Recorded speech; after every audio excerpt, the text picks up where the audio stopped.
They always told me I was adopted. It wasn't a secret. Not some dramatic family reveal over dinner. I always knew growing up in a quiet suburb outside Portland, raised by two gentle, ordinary people who loved me like I was their own, and I believed them when they said, "Your birth mother gave you up because she wanted you to have a better life." But at 27 years old, I discovered that was only half the truth. The other half, that nearly destroyed me. The box in the attic started with a box, old, dusty, hidden beneath a stack of faded Christmas decorations and cracked photo albums. I was helping my adoptive dad clean out the attic. He'd been coughing all winter, and the doctor warned him to stay away from mold and dust. So I volunteered. The house was silent. Mom had passed 2 years earlier from ovarian cancer. And Dad, he was never quite the same. "I think I'll sell this place," he said from the hallway. Too many ghosts. I didn't blame him. That's when I saw it tucked behind a broken lamp, a small unmarked box, taped shut. I shouldn't have opened it. But something in my chest pulled me forward like gravity. Or fate. Inside the box there were 3 things inside. A folded birth certificate, a crumpled hospital wristband with my name, Olivia, and a sealed envelope with trembling handwriting across the front. For Olivia. If she ever asks. My hands started shaking. I didn't even realize I was crying until one of my tears splashed onto the envelope. The letterty paper was old. The ink faded, but the words were clear. "My dearest Olivia, if you're reading this, then they finally told you the truth. Or maybe you found it on your own. I don't know what they've said about me, but I need you to understand something. I never gave you up. You were taken from me, and I have spent every year since trying to get you back. They'll tell you I was dangerous. They'll say I was unstable. But what mother wouldn't go mad after losing her child? You don't know me, but I know you, and I never stopped loving you. Come find me, Olivia. You deserve the truth." Mused that. No return address. No phone number. Just my stomach turned. My mind spiraled. My entire life. Was this a lie? The confrontation. I found Dad sitting in the kitchen, sipping instant coffee like nothing had happened. I slammed the letter on the table. "What the hell is this?" He didn't flinch, just stared at it. "You weren't supposed to find that. She says she didn't give me up, that you took me from her." He looked down. His eyes shimmered, but he said nothing. "Did you lie to me? My whole life?" Finally, he spoke, his voice small. "We didn't lie, Olivia. We protected you."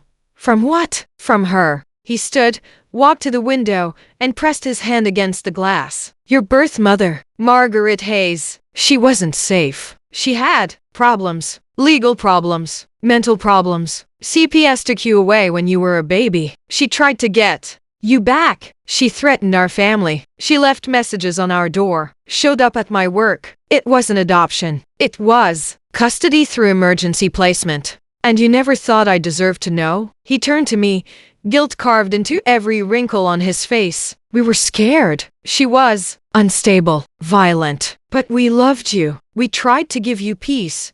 But I didn't feel peace. I felt rage and grief and something worse. Doubt. Searching for I couldn't sleep that night. I laid in bed with the letter beside me, reading it over and over. "Come find me, Olivia." The only clue was the name. Margaret Hayes. The next day, I called every courthouse, hospital, and social services office in Oregon. Most records were sealed or lost. But after 3 days, I got a hit. Margaret L. Hayes' last known address, Rockwell Mental Health Institute, Eastern Oregon. An old nurse finally confirmed it. Yes, she was here years ago, released in 2012. "Do you know where she went?" Pause. "Not officially. But there were rumors she moved to a cabin near Dead Hollow. Said she wanted to be off-grid. Is she dangerous?" The nurse sighed. "I think she was broken, but not dangerous." That was enough for me. The road to Dead Hollow. It took 5 hours to drive to Dead Hollow. The roads narrowed. Pine trees closed in like guards. Cell service vanished. The air grew cold and quiet, like the world itself was holding its breath. I followed directions scribbled by hand, past rusted gates and overgrown paths, until I saw it.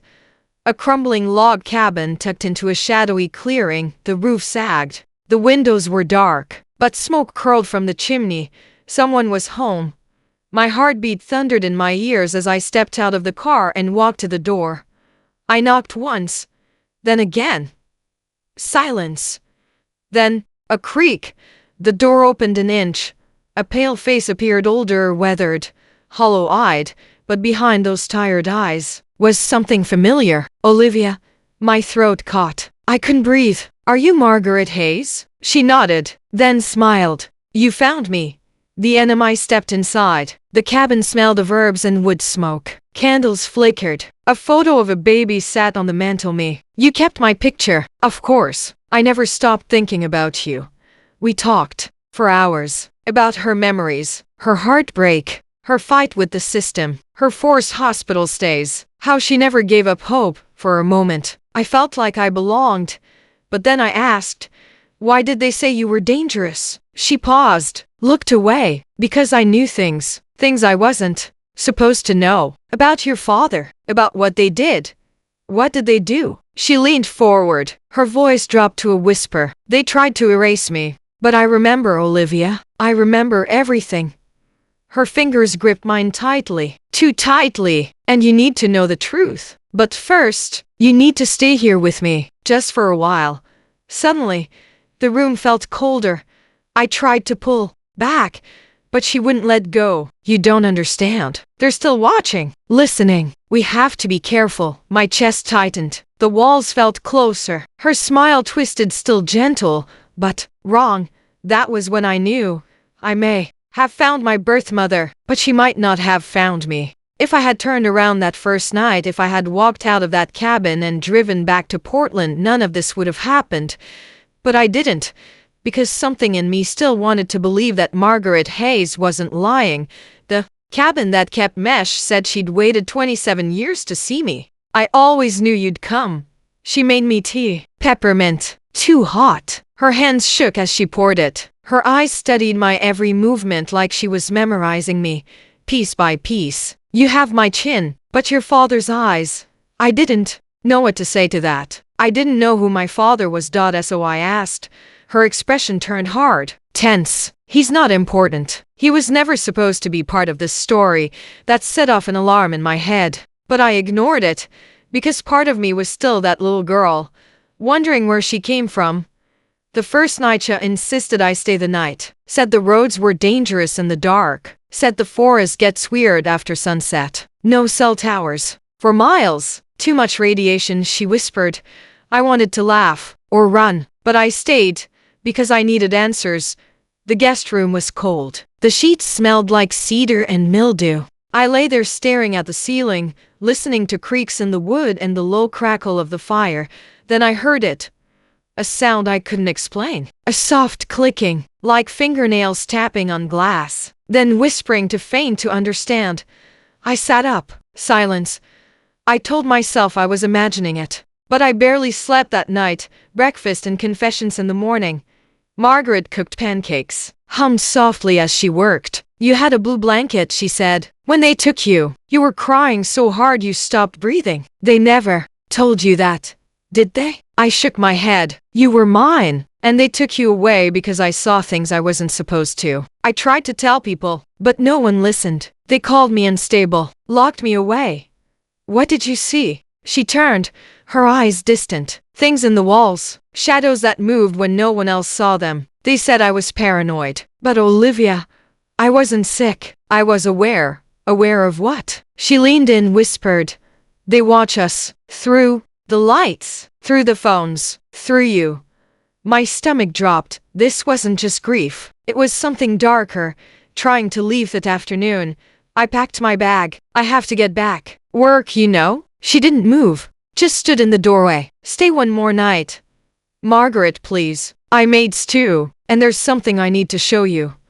I hesitated. My phone had no signal. My car was half a mile down a dirt path barely wide enough for tires. And honestly, I was scared. But I agreed. One more night. The trapdoor after dinner. She opened a locked door in the floor beneath the rug in the living room. Come, she said. Old wooden steps led into a dark basement. The air smelled like metal and rot. What is this? She didn't answer. Down there were boxes, old files, photographs, newspaper clippings, and a baby blanket. Blue. Faded. You kept it. I kept everything.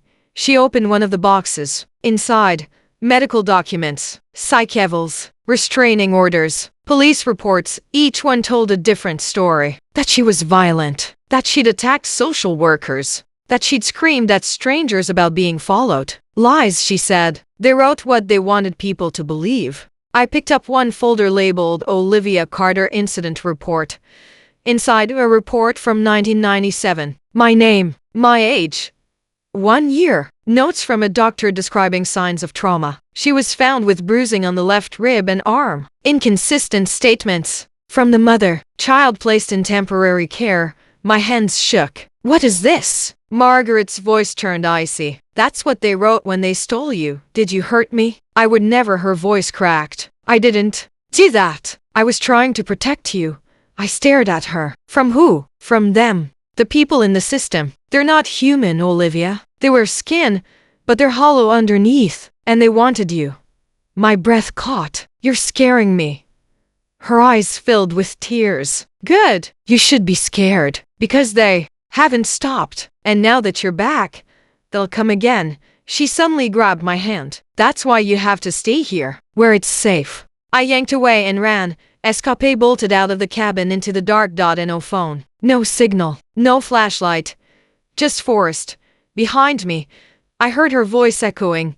They'll take you again, Olivia. Don't let them turn you against me. I ran through branches, over roots, my breath ragged. I didn't stop until I reached the car, locked the doors, started the engine, and drove fast back to the city. Got home just before dawn, collapsed onto my bed and sobbed. Was she crazy? Was she dangerous? Or was she right? That night I dreamed of blue blankets and whispering shadows, and the next morning, I found something under my windshield wiper, a folded piece of paper. We see you now. But I had left her in the forest.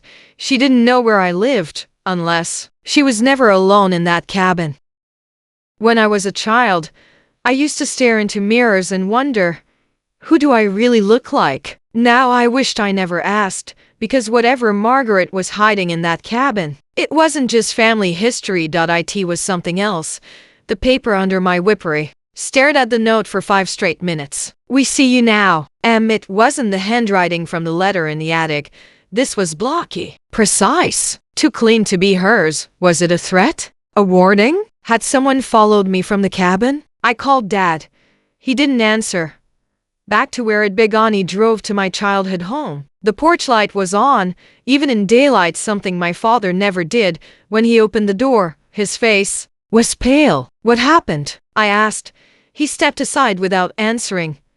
The living room was trashed, papers ripped, drawers overturned, family photos broken on the floor. Someone was looking for something, he whispered. I froze. Did you call the police? No, I thought. Maybe you knew who it was. He looked me in the eyes, hesitant. Did you go looking for her? I said nothing. Olivia, what did she say to you? She said I was taken from her, that she never gave me up, that you lied.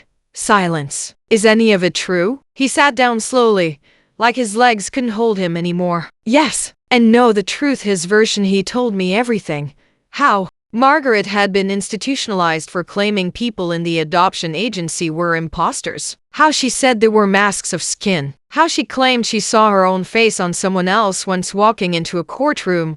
How no one believed her. She said you were part of something, some bloodline. She kept saying they need her DNA over and over. What does that even mean? I asked. It means she was sick, Olivia. But he looked away when he said it. And I didn't believe him. Not anymore. The research begins that night. I searched the name, Margaret L. Hayes. There were no social media profiles, no DMV record, no updated addresses, but something popped up on an old conspiracy forum from 2003.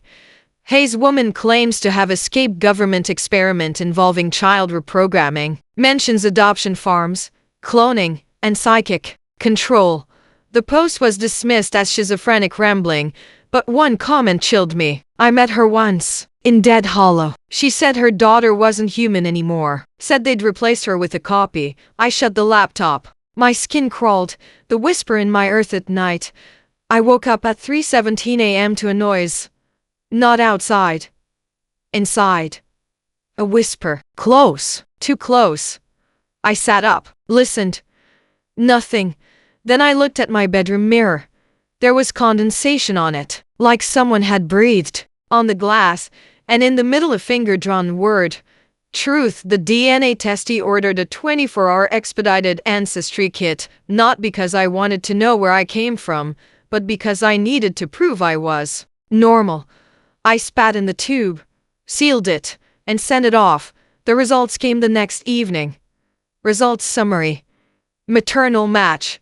Margaret L. Hayes 99.99% certainty anomalous sequence detected in mitochondrial DNA flagged for further genetic review. Unknown classification. System warning. Data corrupted during interpretation. Manual review required. I refreshed. Tried again. Error. Again. Error. Then, for 1 second, something else popped up before it disappeared. Lineage. Project Nova bloodline. Gen Omega 7. Then the page went black. The man who called an hour later. I got a call from a blocked number. Olivia Carter? Who is this? A pause. We need to talk. Privately. Somewhere safe. Why? Because you're not who you think you are. And if you want to live, you need to leave your apartment. Now. Why should I trust you? Because they already know you've seen the results. The call cut. I looked out the window. A white van sat parked across the street. No license plate. No movement. And suddenly, I realized Margaret wasn't just some paranoid woman living in the woods. She was hiding from something real. The white van waited outside my apartment until midnight. I didn't sleep. I didn't pack. I just stared out the window, waiting. When the knocking finally came sharp, urgent, I opened the door to find two strangers. No uniforms. No badges. Just serious faces and an offer. We're here to keep you safe. Please come with us. The drive didn't speak during the drive. The van's windows were tinted. The city lights blurred past. One of them handed me a tablet. On it, a dossier. My face. My name. And underneath, the words, Project Nova Subject Omega 7 Classified. Genetic Hybrid Experiment. He blinked. What is this? I whispered. They exchanged a look. You're part of something bigger than you know. We're here to explain before they do. Arval pulled into a compound hidden in the hills outside town. High fences, cameras everywhere, armed guards. Inside, sterile white hallways stretched endlessly. Welcome to the facility, said the taller man. The truth unfolds in a glass conference room. I met a woman named Dr. Elaine Carter. She wasn't related to me, but her name gave me pause. Olivia, you're one of the first successful outcomes of Project Nova, she explained. A government experiment blending human and engineered DNA to create enhanced individuals. You're not just adopted, you're designed. Your birth mother tried to protect you. She knew what they were doing. She fought back. That's why she was labeled unstable. They wanted control. Control of genetics. Control of identity. The warning, but you're special, Olivia. Your DNA contains elements that could change everything for better or worse. They're coming for you. For your abilities to either recruit or eliminate. You have a choice. Stay here and learn to control your gift, or run and hide. Decision time. My mind raced. Could I trust them? Was this all real or another layer of lies? But when I saw the news alert on their screen, missing person, Olivia Carter believed to be on the run, I knew running wasn't an option anymore. I never wanted to be special or different. I just wanted the truth. Training. The gift days bled into nights inside the facility. Dr. Elaine and her team taught me to control the strange abilities hidden inside my DNA. Things like heightened intuition, unexplained strength, and a connection to memories that weren't mine but felt deeply familiar. I learned to harness them. But the harder I tried, the clearer one thing became. I was fighting for more than survival. I was fighting for my identity, facing my enemy on night. A visitor came, not through the door, but through the shadows. Margaret, I'm sorry, she whispered, tears streaming down her face. I never wanted this for you.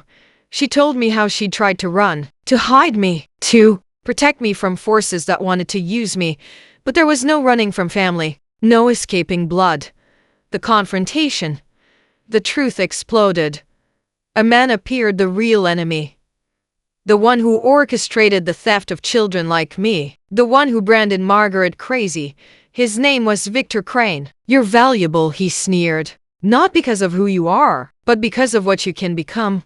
He wanted to control me, to erase me. Breaking free with the training I'd received, I fought back. The battle was brutal, mind against mind, body against body. But I wasn't alone. Margaret stood beside me. Together, we shattered his control. The aftermath. Victor was exposed. The facility released classified files. The world learned about Project Nova. I reunited with my adoptive parents, the ones who loved me through all the chaos. Margaret and I didn't have a perfect relationship, but we started to heal. A new beginning. He vowed to use my story to help others, to expose hidden truths, to fight for identity, justice, and freedom. The girl who once wondered who she was had found her answer, not in blood alone, but in the strength to reclaim her own truth.